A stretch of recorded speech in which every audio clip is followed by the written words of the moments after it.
A toda máquina.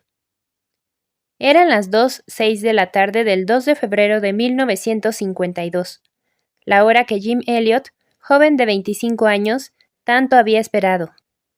Jim observó desde la cubierta del Santa Juana soltar la tensa amarra que sujetaba el carguero al muelle exterior del puerto de San Pedro, California. Cuando el barco comenzó a alejarse del muelle, oyó el bramido de un remolcador. Jim intentó reprimir una amplia sonrisa, se apoyó en la baranda y despidió a sus padres. Su madre se secaba los ojos con un pañuelo y a cada minuto su padre se restregaba la mano por las mejillas. Jim se sintió un poco culpable por estar tan contento y ellos tan tristes. Sus padres despedían a su hijo menor, que partía para ser misionero, a los indios quechua en las selvas del este de Ecuador, una zona con aureola de misterio y superstición. Desde su primer año en la Universidad de Wheaton, Illinois, en la que se graduó con honores, Jim sintió un anhelo profundo de ser misionero. En aquel momento, los ruidosos motores del Santa Juana hacían vibrar la cubierta que pisaba. Jim se hallaba por fin rumbo hacia el cumplimiento de su sueño. Volvió a agitar la mano.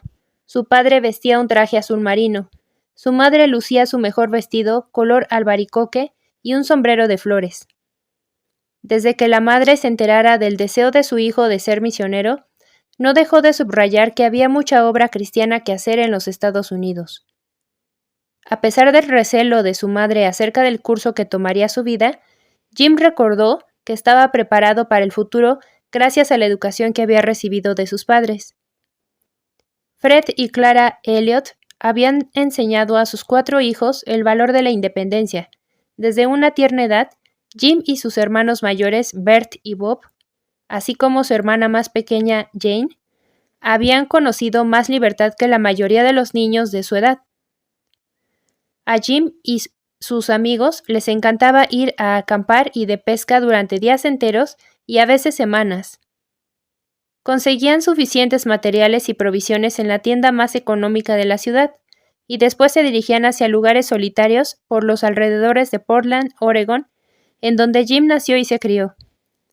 Sus padres confiaban que sus hijos no se meterían en líos y sostenían que aquellas salidas ofrecían una buena oportunidad para que los chicos aprendieran a ser responsables.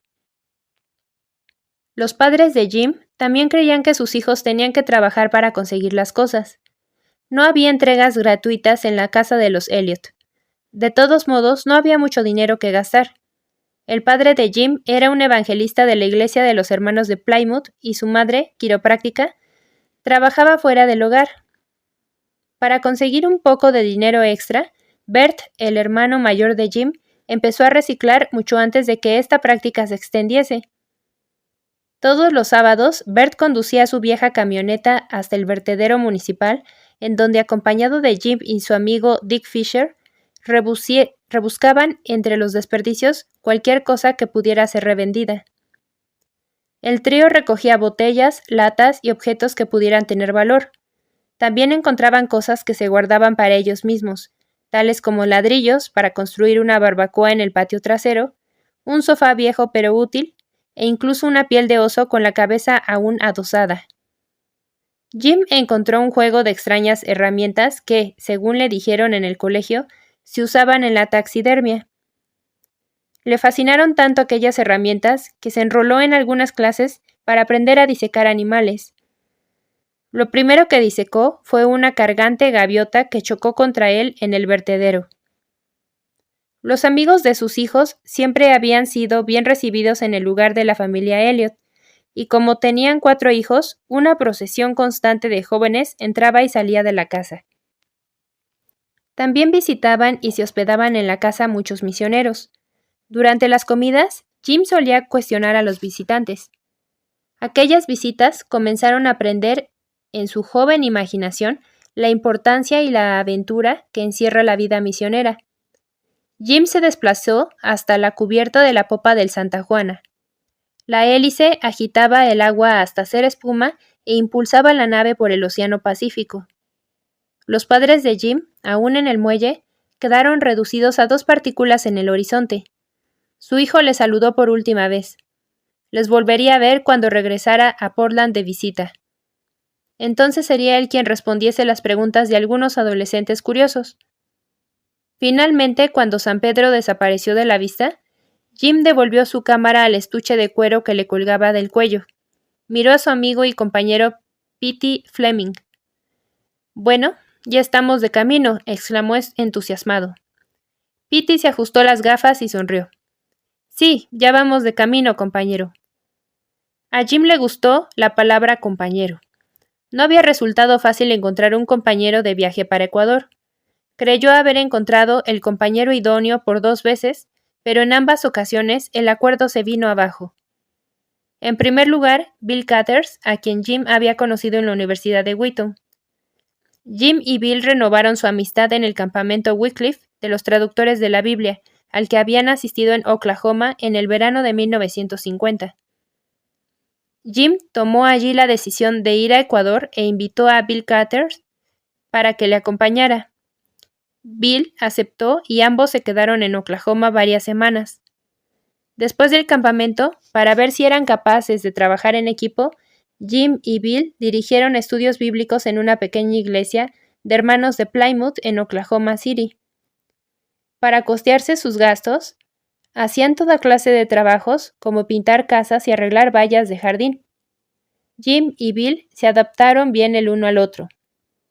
Después de 6 semanas, estaban listos para ir a casa, solicitar la ayuda económica que necesitaban para sostener en el campo de misión y despedirse de sus familias y amigos. Mientras tanto, Jim confiaba y oraba para que otros 2 misioneros les acompañaran a Ecuador. Cuando estaba a punto de abandonar Oklahoma City y volver a Portland, sus oraciones fueron respondidas. Ed McCulley, otro amigo de la Universidad de Wheaton, le escribió informándole que había abandonado la Facultad de Derecho y estaba listo para ser misionero. Jim apenas podía creer lo bien que todas las cosas iban encajando. De regreso a Portland, hizo escala en Milwaukee para visitar a Ed McCulley. Al reunirse con Ed, después de 1 año, Jim se volvió a asombrar de la extraordinaria capacidad oratoria de su amigo. No se debía a la casualidad que Ed hubiera obtenido un premio nacional de oratoria. Y aunque Jim estaba seguro de que Ed sería un excelente abogado, no dudaba que también sería un gran misionero. Sin embargo, a las pocas semanas de volver a Portland, el plan de Jim comenzó a resquebrajarse. Primero, Bill Catters escribió diciendo que él y su novia habían decidido casarse, y aunque presentía que algún día sería misionero en Ecuador, no estaba seguro de que su esposa pudiera adaptar a un ambiente tan primitivo y lograra sobrevivir entre los indígenas quechua. En consecuencia, creyó que no podía acompañar a Jim. Este se desanimó aún más cuando Ed McCulley anunció que pensaba casarse con su prometida Mary Lou, e ignoraba por qué se torcían las cosas. Estaba seguro de que Dios quería que fuera Ecuador, pese a que los 2 compañeros que había escogido iban a casarse. ¿Encontraría algún día un compañero de misión? Resolvió que si no encontraba a nadie que le acompañara, tendría que partir solo. Comenzó a visitar iglesias de los hermanos de los Estados Unidos para solicitar el apoyo económico que necesitaba. Una de sus primeras escalas fue Seattle, Washington. Su amigo P.T. había concertado que diera un mensaje en la iglesia o asamblea de hermanos, como también se llamaba. Las familias Elliot y Fleming habían sido amigas mucho antes de que nacieran Jim y P.T., y desde sus más tiernas infancias, los 2 niños habían jugado juntos. Jim predicó un estimulante mensaje acerca de las misiones en aquella iglesia de Seattle. De hecho, su mensaje fue tan conmovedor que cambió la dirección de la vida de P.T. Fleming. Hasta aquella noche, P.T. había planeado asistir al seminario y después casarse con su novia Olive. Pero al escuchar a su viejo amigo, llegó al convencimiento de que debía acompañarle a Ecuador. Por fin, cuando dejó de buscar, Jim pudo contar con el compañero de misión por el que había estado orando. Juntos, él y su amigo hicieron una gira por los Estados Unidos. Conferenciaron en iglesias y grupos de estudios bíblicos a lo largo del viaje de ida y vuelta a la costa este. Durante la gira, se convencieron de que Dios quería que fueran compañeros de viaje, lo mismo que Jesús enviara a los discípulos de 2 en 2. Y en aquel momento ambos estaban a bordo de un barco rumbo a Ecuador. Cuando el Santa Juana alcanzó su velocidad máxima y viró hacia el sur para navegar en paralelo a la costa, Jim y Petey bajaron al camarote que compartían. Aquel colocó algunos objetos en la estantería contigua a su litera. Una foto de familia tomada en la boda de su hermano Bob, otra de su amiga Betty, su Biblia y el pequeño cuaderno forrado de cuero negro que llevaba consigo a todas partes desde que saliera de la universidad. Apenas tenía que abrir el cuaderno. Lo había leído, usado para predicar y citado tantas veces que se sabía su contenido de memoria. Lo había estrenado siendo estudiante de primer curso en la Universidad de Wheaton. Había registrado en sus páginas datos interesantes y desafiantes acerca del campo misionero.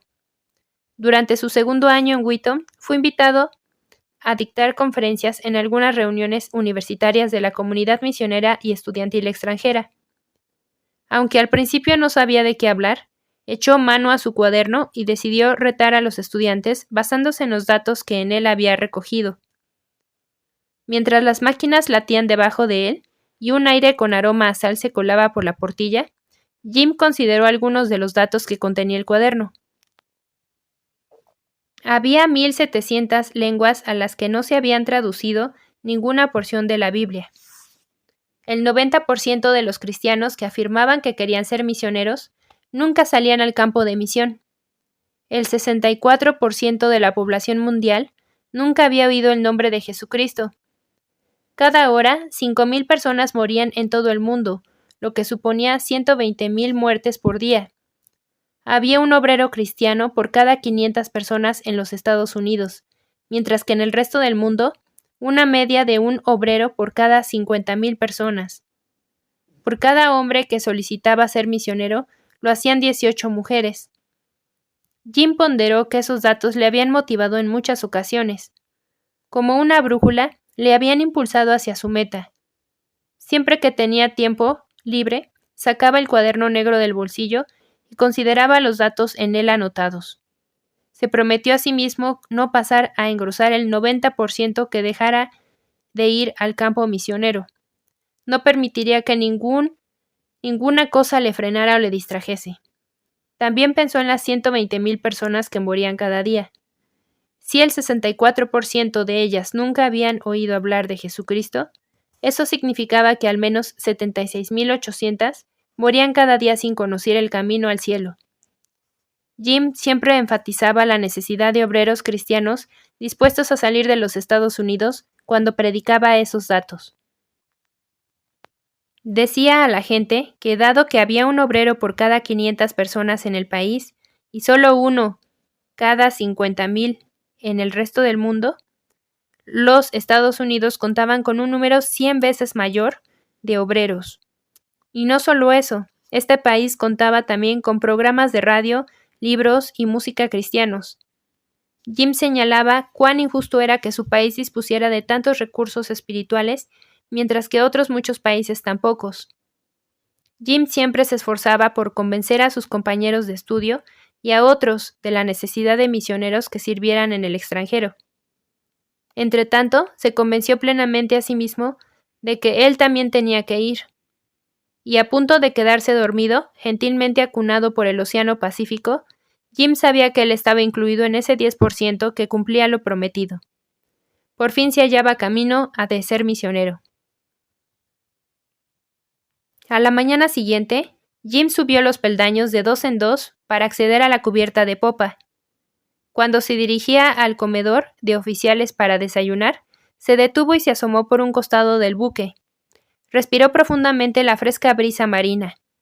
El viento levantaba pequeños capuchones blancos en las crestas de las olas. Las olas chocaban entre sí y lanzaban espuma salada al aire. Se sintió feliz. Había soñado con navegar desde que asistía a la escuela y con visitar Sudamérica desde que ingresó en la universidad. Casi no podía creer que iba a bordo de un barco con rumbo a Guayaquil, Ecuador. Vamos, soñador, es la hora del desayuno. La voz de Petey Fleming interrumpió el hechizo que el mar estaba ejerciendo sobre Jim. «Es tan fácil olvidarse del tiempo aquí afuera», replicó Jim, volviéndose para acompañar a Petey al comedor. Jim y Petey desayunaron a la mesa del capitán con los oficiales del barco y los otros 7 pasajeros que viajaban a bordo. Mientras tomaban un plato de huevos con jamón, Jim y el capitán entablaron conversación. Cuando el capitán descubrió el interés que Jim y Petey tenían en el barco, les concedió permiso para explorar lo que quisieran. Pero como el buque era un carguero, les advirtió que tuvieran cuidado con las grúas y montacargas que desplazaban la carga por la bodega del barco. Esos aparejos podían aplastar a un hombre en un segundo. Después de navegar por 3 días, a medida que el barco se iba acercando al trópico, Jim comenzó a notar cambios en el mar que hicieron sus delicias. Disfrutó viendo enormes tortugas de mar moverse con dificultad, algunas de ellas haciendo las veces de mini islas para las gaviotas posadas en sus caparazones. De vez en cuando el agua se agitaba con bancos de peces voladores que saltaban en su superficie. En la distancia, Jim llegó a distinguir la tromba marina de una solitaria y majestuosa ballena gris. Pudo incluso capturar la imagen con su cámara. Jim pasaba todo el tiempo que podía hablando español. La mayor parte de la tripulación procedía de Sudamérica y les encantaba reírse de él cuando intentaba comunicarse. No obstante, tenía paciencia y Jim aprendía mucho de ellos.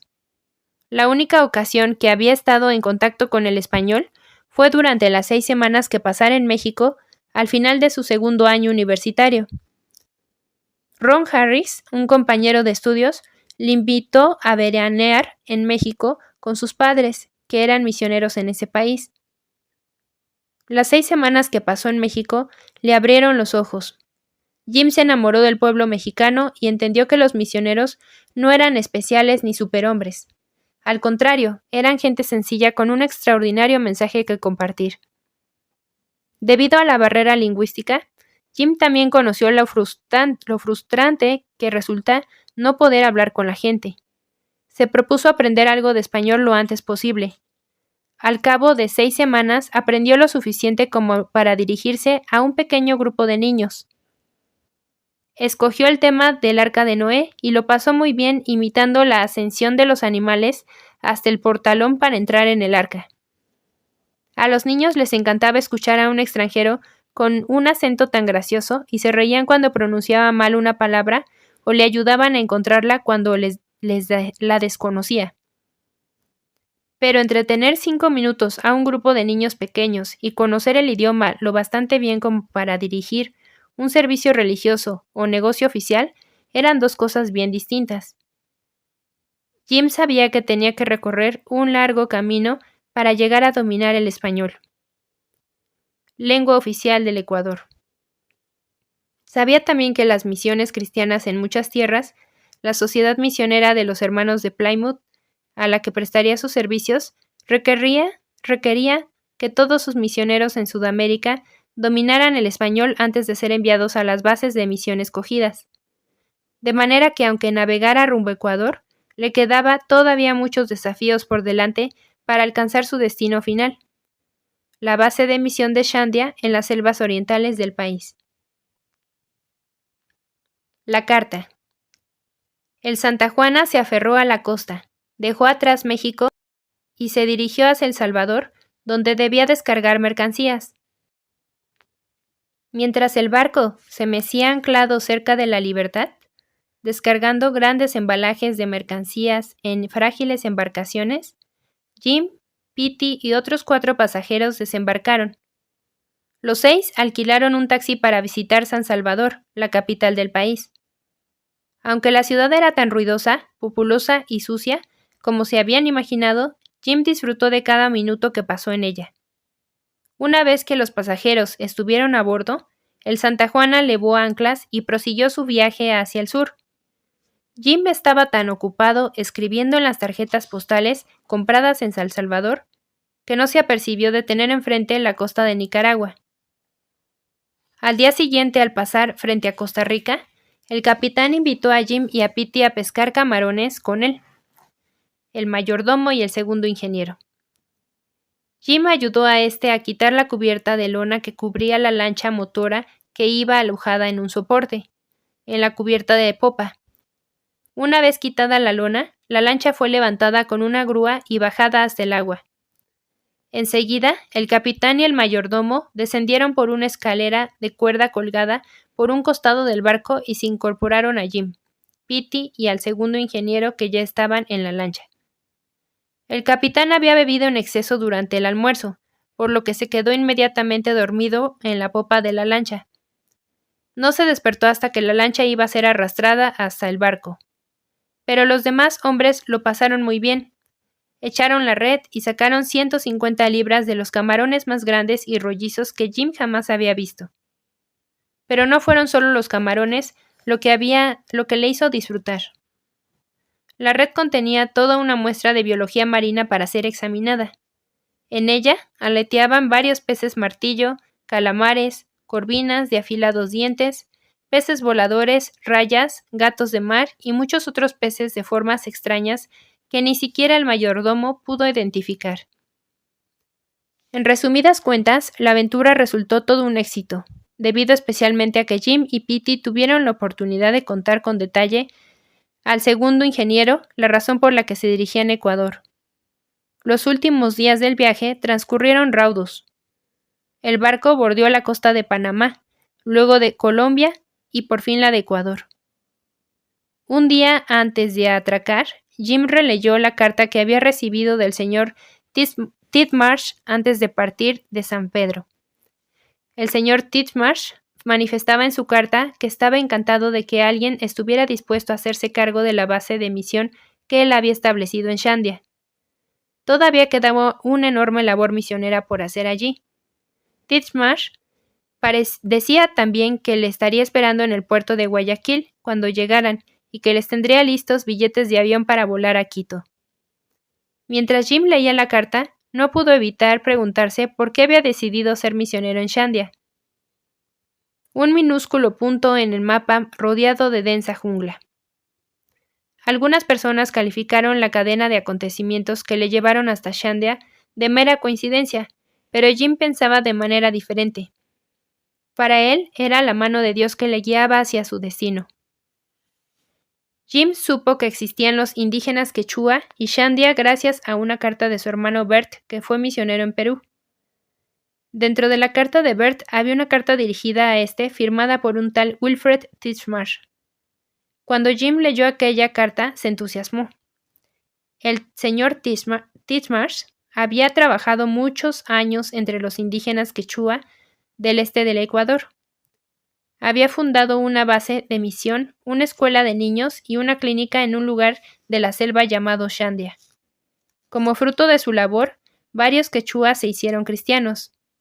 No obstante, la esposa de Titmarsh enfermó y tuvo que recibir constante atención médica. En consecuencia, la familia fue reubicada en la ciudad, en donde la señora Titmarsh pudo ser debidamente atendida. El señor Titmarsh se entristeció mucho al tener que abandonar la base de misión que tantos años le había costado establecer. Por eso escribió a Bert con la esperanza de que éste conociera a alguien dispuesto a hacerse cargo de la labor en Shandia. Cuando Jim terminó de leer la carta, el corazón le latía con fuerza.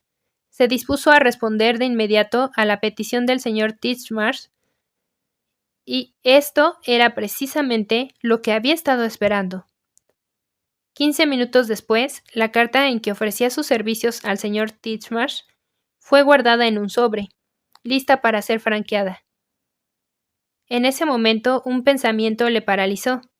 En vez de preguntar a Dios si tenía que dar aquel paso, lo había supuesto. Miró el sobre y sacudió la cabeza. Sabía que no podía enviar aquella carta, pero podía escribir otra más general para pedir al señor Titmarsh información acerca de Shandia y los indígenas quechua. Shandia volvió a captar la atención de Jim en el verano de 1950, cuando se encontraba en el campamento Wycliffe, en Oklahoma City. El campamento Wycliffe suponía una tremenda experiencia para cualquiera que estuviera interesado en ser misionero. Varios cientos de personas asistieron al mismo, ocupando los dormitorios universitarios mientras los estudiantes estaban de vacaciones. Algunos asistentes al campamento eran misioneros veteranos que proyectaban ir a campos misioneros nuevos o inalcanzados, pero la mayoría, como Jim, tenían poca o ninguna experiencia misionera. A Jim le encantaba todo lo relacionado con el campamento.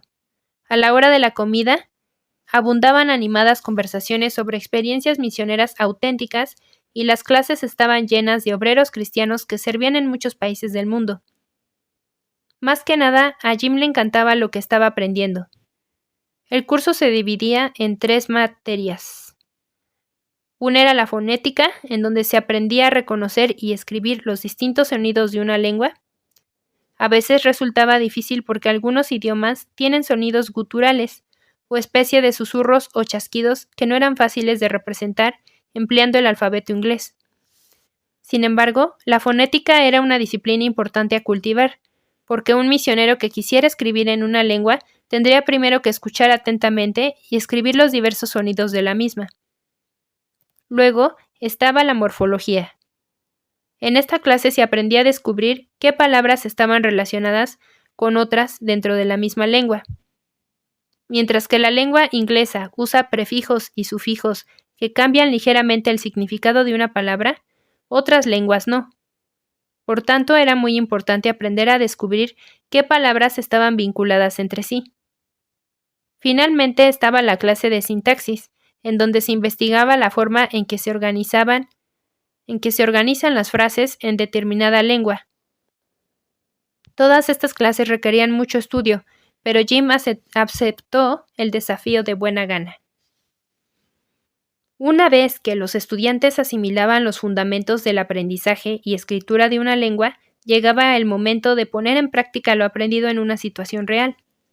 Para ayudarles a hacer esto, los organizadores del campamento contaban con los que dieron en llamar informantes, esto es, misioneros que habían vivido en zonas remotas de la tierra y aprendido lenguas apenas conocidas. A cada alumno se le asignaba un informante para trabajar con él por un mes.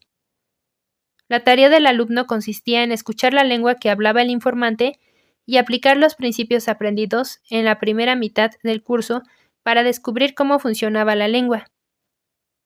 Los estudiantes aguardaron impacientes para conocer a sus informantes, pero nadie con tanto entusiasmo como Jim Elliot. Él fue presentado a un misionero jubilado que había trabajado en Ecuador con los indígenas quechua. Apenas se lo creía. Empezó a pensar que no era mera coincidencia que Bert le hubiera enviado la carta del señor Titchmarsh y que fuera a pasar un mes con un hombre que había trabajado con la misma tribu india.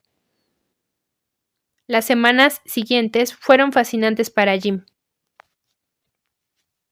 Por su informante, se enteró de que los indígenas quechuas ascendían a 800,000 personas, aunque solo 5 misioneros trabajaban entre ellos.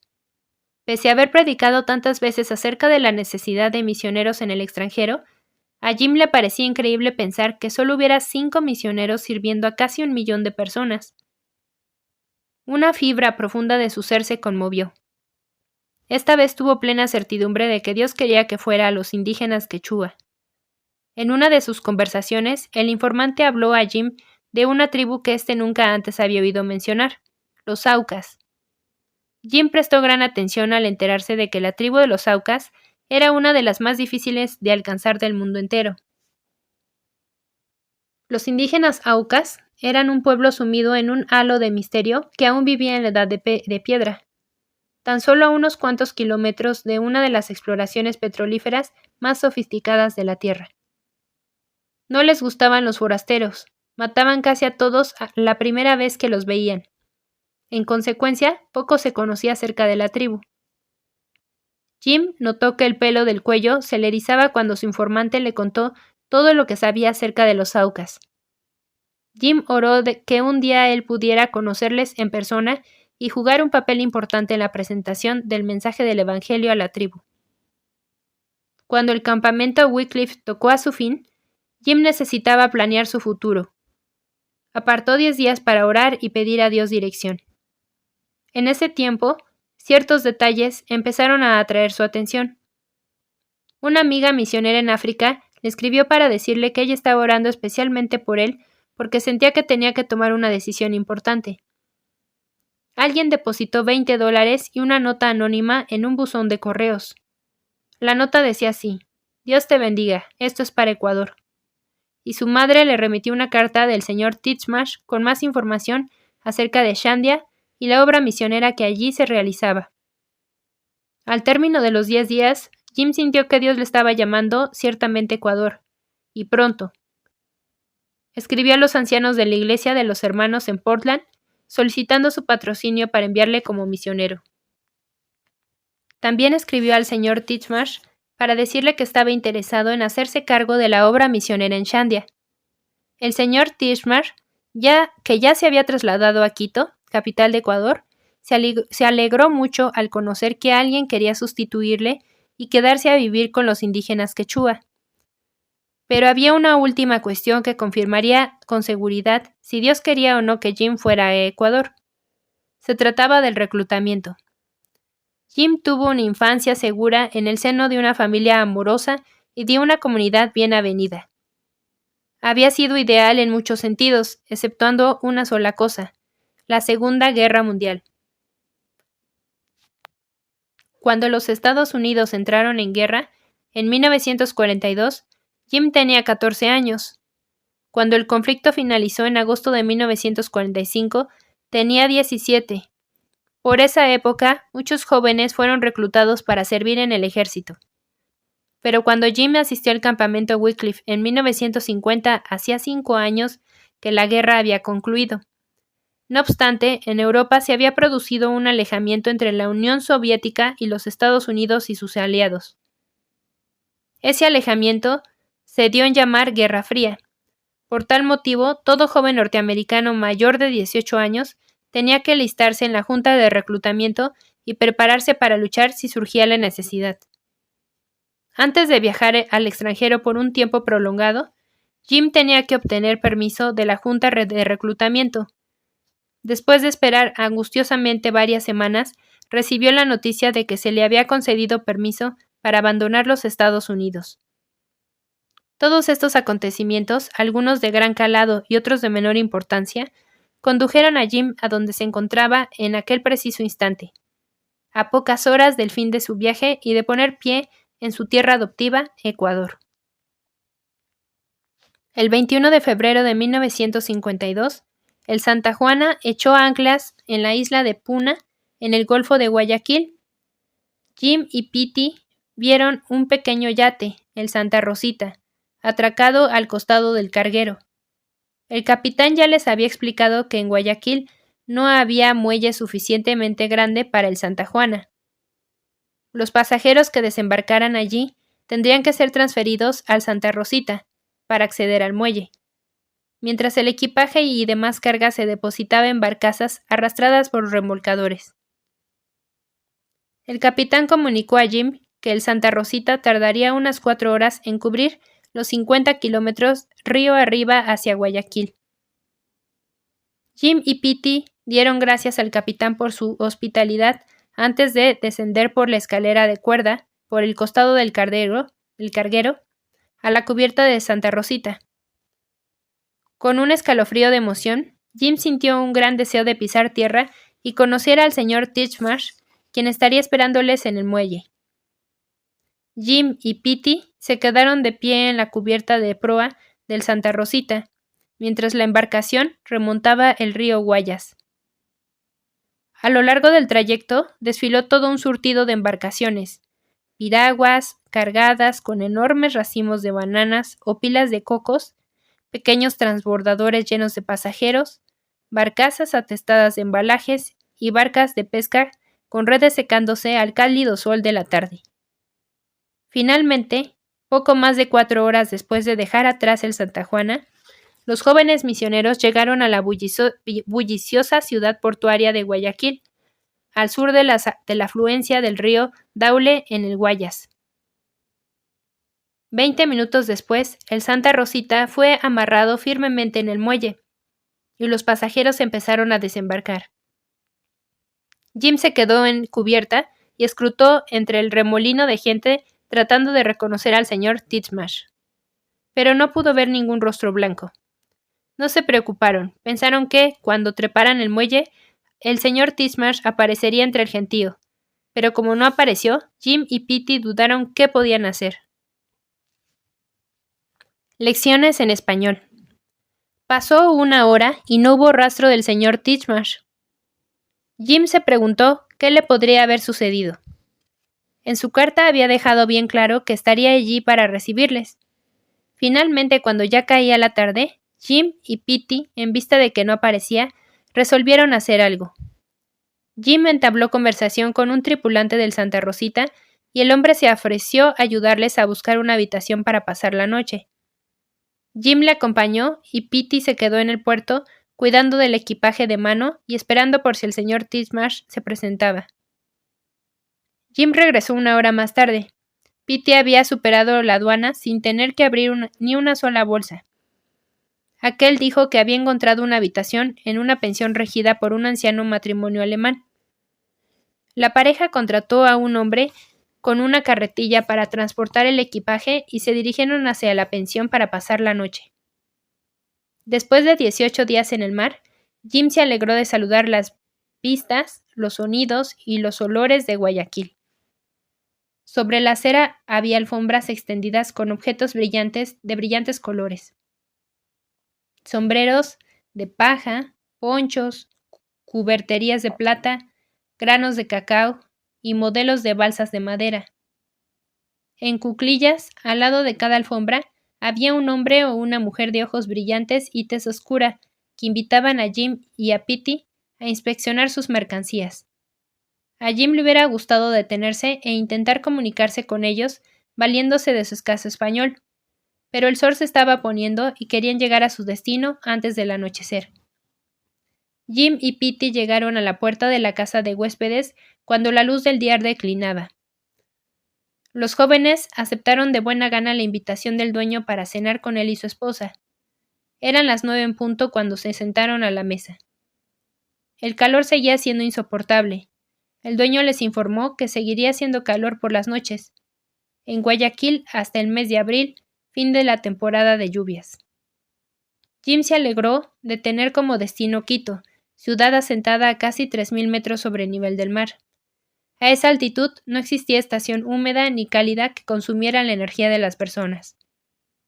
Por supuesto, si el señor Titchmarsh no se presentaba al día siguiente, los jóvenes misioneros tendrían que arreglárselas para viajar solos a Quito. Después de la cena, Jim y Petey se excusaron y se retiraron a descansar. Había sido un día muy largo y necesitaban dormir. Jim quería dormir, pero no fue posible. El plástico que cubría el colchón se dejaba sentir a través de las sábanas de algodón y el zumbido de los mosquitos no cesaba en la pequeña pieza que él y Petey compartían. Parecía como si los insectos tuvieran una especie de visión por rayos X que les permitiera localizar los agujeros en la red mosquitera tendida sobre la cama de Jim. Le bombardeaban sin compasión. Y luego estaba el ruido. En algún lugar, un reloj de iglesia sonaba cada 4 horas, cada cuarto de hora. La gente gritaba, los cascos de caballerías traqueteaban sobre la calzada, y los golpes de las puertas parecían amplificarse y rebotar contra las paredes del dormitorio. Y cuando no llegaba ningún ruido que fuera, el ventilador no cesaba de molestar.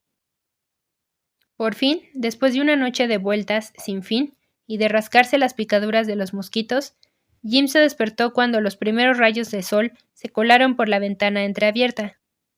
Se levantó de la cama tambaleante y despertó a Petey. Ambos desayunaron frugalmente con sus anfitriones alemanes y se dirigieron a la oficina naviera para reclamar el resto del equipaje y la carga.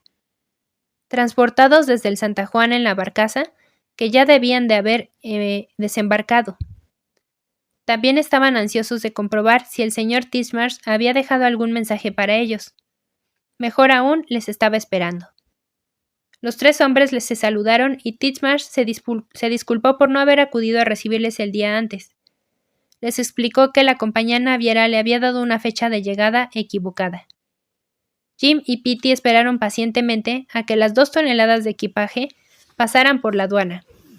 Sus bolsas, cajas y barriles contenían todo lo que los dos hombres pensaban que podían necesitar para comenzar una nueva vida en Ecuador. Sorprendentemente, no tuvieron que pagar impuestos de importación cuando reclamaron sus pertenencias. El señor Titchmarsh concertó el transporte del equipaje hasta Quito y acto seguido sacó del bolsillo de su chaqueta 3 billetes de avión para volar por la tarde. Cuando Jim se asomó por la ventanilla del avión DC-3, sintió alivio de poder volar a Quito y no tener que cubrir el trayecto en una camioneta. Las carreteras no parecían muy acogedoras desde el aire. Después de despegar de Guayaquil, el avión sobrevoló la llanura costera salpicada de verdes cultivos, granjas y casas. El DC-3 tembló en medio de una turbulencia y se adentró en un banco de nubes. Cuando salió a la luz, la llanura había sido reemplazada por las cumbres irregularmente dentadas, cubiertas de nieve, de la cordillera de los Andes. Jim notó que se aproximaba un valle estrecho. Había estudiado el mapa con detenimiento, pero le impresionó verlo extendido debajo de él. Quito fue apareciendo poco a poco asentada en el valle. El avión sobrevoló la ciudad una vez antes de tomar tierra. Una brisa fresca se precipitó sobre ellos cuando descendieron los peldaños del avión y caminaron sobre el asfalto. Aquel ambiente era maravilloso y refrescante después de soportar el aire vaporoso de Guayaquil. La señora Titchmarsh acudió a recibirles. A Jim le gustó Quito desde el principio. En muchos sentidos, era una ciudad más distinguida que Guayaquil. Mientras el taxi que les transportaba sorteaba los baches de la ciudad, el señor Titchmarsh les explicó la diferencia entre las dos ciudades. Los viejos edificios coloniales de Guayaquil estaban todos construidos con madera y había sido pasto de las llamas en varias ocasiones. Por el contrario, los de Quito fueron construidos con gruesas piedras. La ciudad había sido fundada en 1534 por un explorador español y enseguida se convirtió en el principal foco comercial y cultural del país. Muchas iglesias y edificios públicos tenían 400 años de antigüedad. Jim intentó asimilarlo todo. Desde el taxi captó imágenes de típicos patios adoquinados, bugambilias de intensos colores trepando viejas tapias de barro y edificios profusamente decorados. Sintió grandes deseos de comenzar a explorar. El taxi se detuvo justo delante de la puerta del Centro de la Unión Misionera Evangélica, organización a la que servía el señor Titchmarsh. Jim y Petey se hospedarían allí hasta que ambos aprendieran español. Deseosos de proseguir su camino a Shandia lo antes posible, Jim y Petey se zambulleron en las clases de español. Les asistió un tutor privado muy estricto, que les corregía cada pequeño error que cometían. A Jim no le importaba. Él quería aprender la lengua lo mejor que pudiese. Como un mes después de llegar a Quito, Jim y Petey tuvieron la oportunidad de visitar a D. Short y su familia, que trabajaban con los indígenas colorados en Santo Domingo de los Colorados, 7 horas al oeste de Quito. Traqueteando por caminos de tierra, en el remolque de una camioneta, Jim se sintió por fin como un verdadero misionero. En Santo Domingo de los Colorado, acompañó a D. Short mientras impartía estudios bíblicos y conferenciaba en iglesias. Jim repartió incluso algunos folletos y gracias a la ayuda que le prestó D. Short en la traducción, se dirigió a un grupo de escolares. Jim regresó a Quito más decidido que nunca a aprender español y llegar a ministrar cuanto antes a los indígenas quechua de Shandia. Cuando Jim volvió a la base misionera de Quito, les esperaba una carta. Reconoció de inmediato la escritura. La remitía Betty Howard. Jim abrió el sobre con emoción, preso de la emoción. Cuando acabó de leer la carta estuvo a punto de estallar. Betty iba a viajar a Quito. Jim empezó inmediatamente a hacer preparativos para su visita. También pensó cómo iba a explicar su relación con Betty a los otros misioneros del centro. En cierto sentido, él no consideraba que Betty fuera su novia, ya que nunca se habían citado. Por supuesto, esto había conducido a curiosos malentendidos a lo largo de los años. Jim se acordó de su último año de colegio. sentado en la cafetería, se dispuso a almorzar con su amigo Wayne. Cuando habían inclinado la cabeza para dar gracias por los alimentos, el representante de los estudiantes se les acercó y preguntó que si querían boletos para asistir al baile de graduación. Wayne se excusó alegando estar ocupado aquella noche, pero Jim no se anduvo con rodeos. No, dijo llanamente, yo soy cristiano y la Biblia afirma que los cristianos están en el mundo, pero no son del mundo, por tanto no iré al baile. El representante de estudiantes sacudió la cabeza y se alejó. Muchas chicas esperaban que Jim las invitara al baile. Con su apuesta mirada, pelo negro rizado, anchura de pecho y ondulados músculos, se le consideraba un buen partido, excepto que él no tenía intención de dejarse atrapar. De hecho, en los años de colegio, nunca invitó a una chica a salir a ninguna parte, no porque fuera tímido, sino porque no lo creía conveniente. Había cosas más importantes que hacer. Pero Betty iba a visitar Quito, y aunque Jim no consideraba que fuera su novia, sin embargo, se sorprendió de que su interés por ella hubiera aumentado con el paso de los años. Los dos se conocieron cuando asistían a clases de griego durante el tercer año de Jim en la Universidad de Wheaton. Le tomó algo de tiempo a Jim darse cuenta de que Betty era en realidad la hermana mayor de su amigo de estudios Dave Howard. Betty era alta y delgada y tenía una mente despierta. Ella y Jim a veces estudiaban griego en mutua compañía o charlaban varias horas en el comedor acerca de su fe. Jim se maravillaba escuchándola. Por una vez había conocido a alguien con convicciones tan profundas como las suyas. Jim y Betty formaban una pareja peculiar cuando no estaban de acuerdo en alguna cosa. En una carta a sus padres, Jim describió a Betty como una chica alta y delgada que le interesaba. Pero él no tenía intención de concertar una cita con ella. Estaba resuelto a ser misionero y no tenía tiempo para distracciones. No obstante, cuando Betty se graduó un año antes que él, Jim se sorprendió de lo solo que se sentía. Aún en medio de intensa actividad de su último año, Betty nunca estaba lejos de sus pensamientos u oraciones. Después de abandonar la Universidad de Wheaton, Betty asistió al mismo curso de los traductores bíblicos Wycliffe que Bert, el hermano de Jim. Desde allí viajó a Alberta, Canadá, en donde trabajó en un rincón remoto de la provincia. Ella y Jim se escribían cuando tenían tiempo, pero ninguno de los dos sabía que sus caminos se volverían a cruzar. Jim la volvió a ver cuando ella visitó la familia de él a su regreso del Canadá. Después de mucha oración, Betty sintió que Dios la llamaba a trabajar en Ecuador. Las sendas de Jim y de Betty estaban a punto de volver a encontrarse. Él se alegró muchísimo. Empezó a planear las vistas que le iba a mostrar. A ella le encantaría visitar el bullicioso mercado y escalar las faldas del monte Pichincha. Jim planeó incluso invitarla a una corrida de toros. Juntos de nuevo. El 13 de abril de 1952, Jim Elliot esperaba nervioso detrás de una valla de alambre con la mirada fija en la puerta de un DC-3. La puerta se abrió y fue arrimada a una escalera de acero.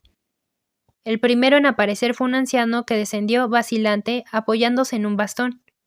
Jim se alzó de puntillas para ver por encima de la gente que estaba delante de él.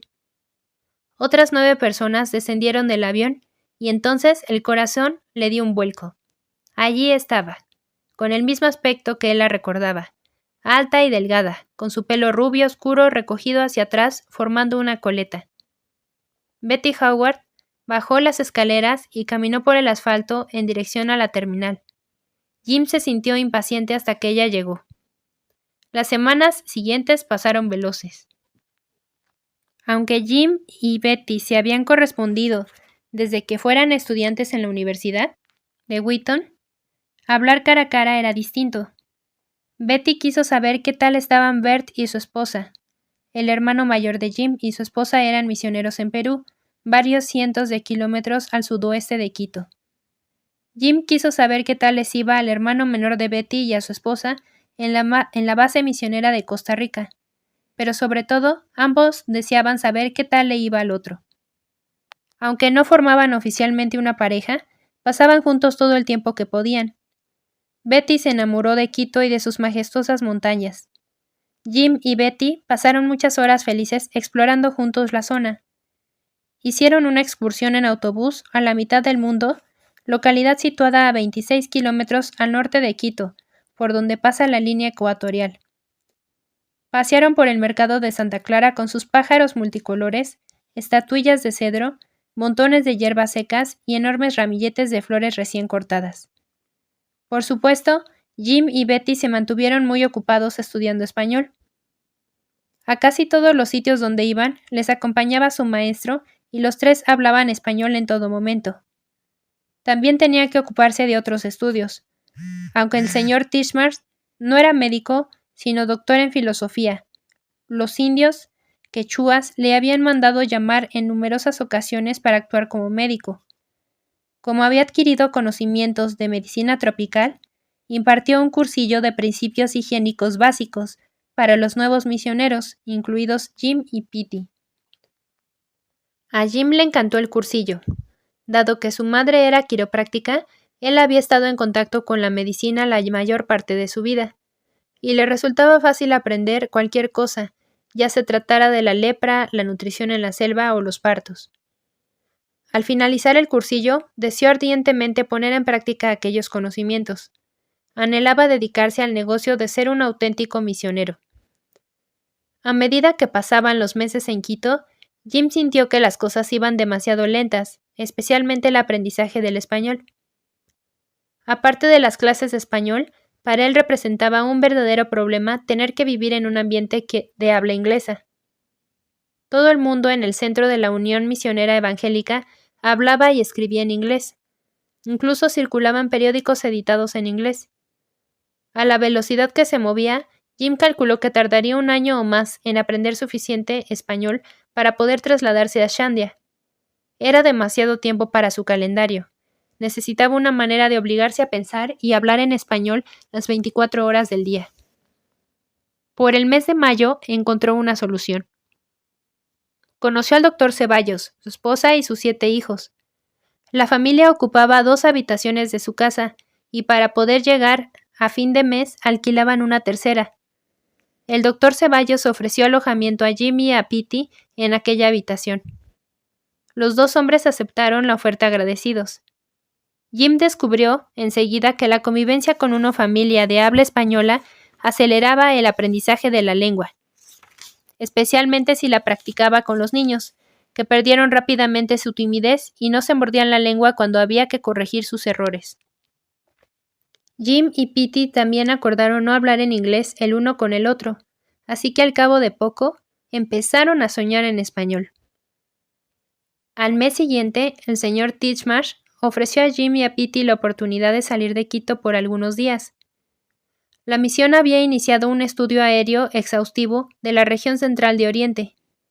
El Oriente es la región selvática de Ecuador, al este de la cordillera de los Andes. Constituye el límite occidental de la cuenca del Amazonas. La selva se extiende desde el este de Ecuador hasta las costas de Brasil y el Océano Atlántico por más de 3.000 kilómetros. Pero lo que más importaba a Jim y a Petey era que en la región central de Oriente se encontraba Shandia. Por fin tendrían la oportunidad de visitar su futuro hogar. El viaje hasta Shelmera fue exactamente tan tortuoso como lo había descrito el señor Titchmarsh. El autobús avanzaba penosamente y serpenteaba hacia el sur, dejando a un lado el monte Cotopaxi, en dirección a Ambato. Cada media hora aproximadamente se detenía en una nube de polvo acompañada de gritos de entusiasmo. La gente se subía y se bajaba del autobús, y el tono de los gritos dependía de la cantidad de equipaje que habían depositado en la parrilla del techo del autobús. Antes de subirse al autobús, los pasajeros cargaban bolsas, cajas y sacos conteniendo de todo, desde verduras a gallos de pelea. Era, no obstante, mucho más difícil bajar esas cosas que cargarlas. A veces, una pieza de equipaje quedaba atrapada en el fondo de la pila y había que descargarlo todo para recuperarla. Parecía una operación interminable. Luego la mayoría de los pasajeros estiraban el cuello y se asomaban a las ventanillas para asegurarse de que sus pertenencias se volvían a cargar y no quedaban en tierra. El señor Titchmarsh había advertido a Jim y a Petey no bajarse del autobús en aquellas paradas. No había hora de salida programada y si se alejaban del autobús y el conductor decidía que era hora de reanudar la marcha, se quedarían atrás sin remedio. En todas las paradas, los vendedores ambulantes se aprovechaban de los cautivos y hambrientos pasajeros. Naturalmente, Jim y Petey eran blancos destacados. Los vendedores tendían a pensar que los ricos gringos querían, infaliblemente, comprar algunos de sus sabrosos productos, desde limonada casera, en viejos botellines de cerveza, hasta conejos silvestres asados con pelos, patas y dientes. Por fin, a mediodía, el autobús llegó a Ambato, localidad conocida como Puerta del Oriente. Jim recordó la noticia de un destructivo terremoto que había sacudido la zona 3 años antes. Los daños eran aún palpables. Muchos edificios de piedra estaban en ruinas o tenían los tejados derruidos. Pero la vida parecía continuar a pesar de todo. Dorados granos marrones de cacao se secaban al sol, extendidos entre los escombros, y los niños pequeños correteaban ágilmente entre los montones de piedra. Pasado Ambato, la carretera se desviaba hacia el este y descendía bruscamente hacia la localidad de Baños. Jim y Petey compraron allí algunas bananas y mandarinas. A medida que el autobús proseguía su avance hacia la selva oriental, el pasajero se tornó completamente distinto. El paisaje se tornó completamente distinto. Una frondosa vegetación adornada con grandes masas de orquídeas se acercaba hacia el mismo borde del camino de carriles. El autobús intentaba salvar los baches. De pronto, se hizo visible la cima nevada del volcán Monte Sangay. Jim examinó el mapa para orientarse. Se hallaban en la central oriente cerca de su destino, Shelmerah. Finalmente, el autobús dobló una curva cerrada. Recorrió casi 1 kilómetro y se detuvo con un chirrido de frenos delante de una tienda con un letrero que decía Shelmerah. Ese era su destino. Jim casi se pellizcó para cerciorarse que era cierto, que se encontraban en los confines de la selva amazónica, así como para comprobar que aún le circulaba la sangre por sus entumecidas piernas. Después de 13 horas acurrucado en el duro y minúsculo asiento del autobús. Jim y Petey fueron los únicos que se bajaron. Les estaba esperando un hombre que se les acercó y les saludó. Se presentó como Bob Wittig, piloto de alas de socorro, que les ayudaría a llevar a cabo la investigación. Bob les condujo hasta la base de alas de socorro, situada a poca distancia de allí. Mientras caminaba, Jim contó 30 de edificios. Por previas conversaciones con el señor Titchmarsh, sabía que la localidad había sido conquistada a la selva por la compañía de petróleo Shell, de donde tomó su nombre. Había servido de base para la exploración petrolífera en el oriente, pero 3 años antes la compañía se había retirado de la zona. Vendió la mayor parte de sus edificios a precio de saldo a la Unión Misionera Evangélica, la cual estableció en ellos el Instituto Bíblico Berea, para instruir en la fe cristiana a los indígenas de la región. El camino a la base de alas de socorro discurría paralelo a una pista de aterrizaje bien despejada.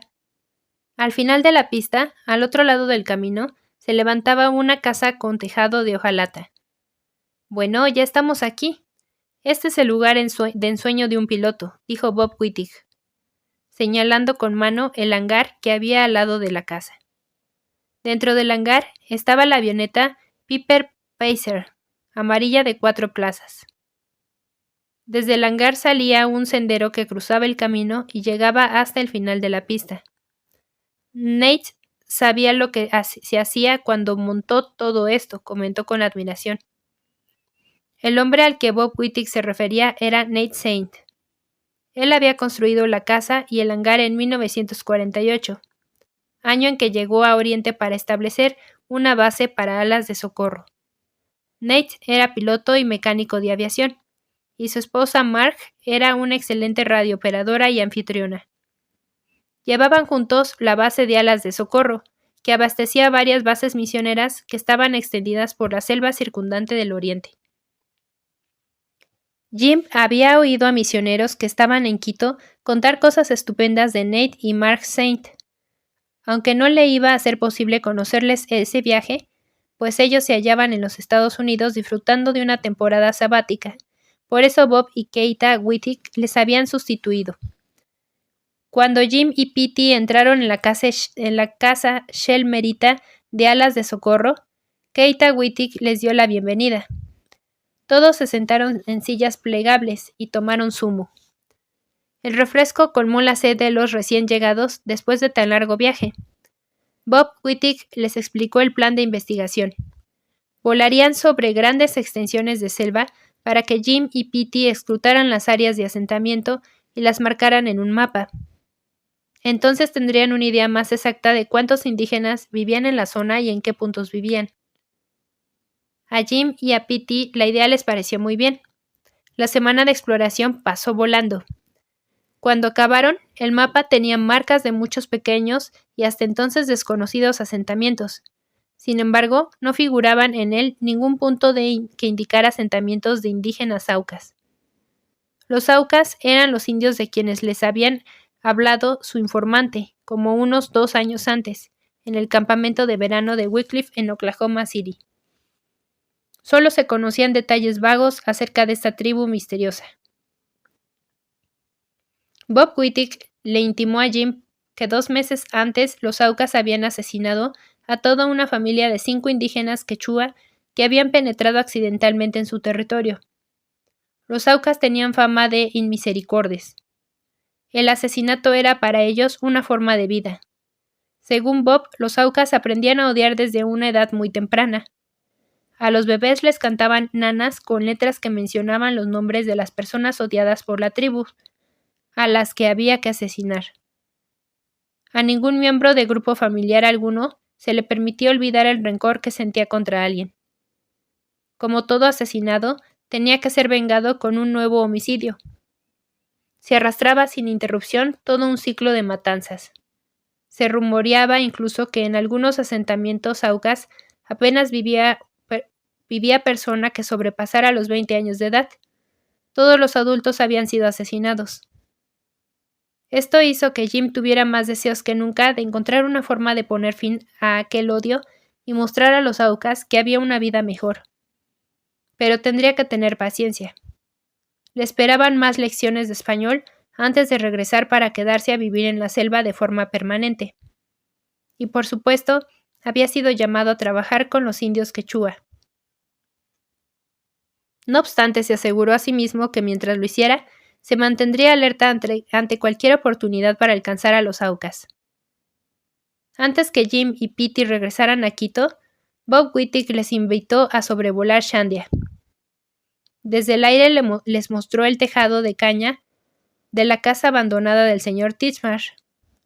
Dado que la pista estaba completamente invadida por la maleza, no pudieron aterrizar para echar un vistazo más de cerca.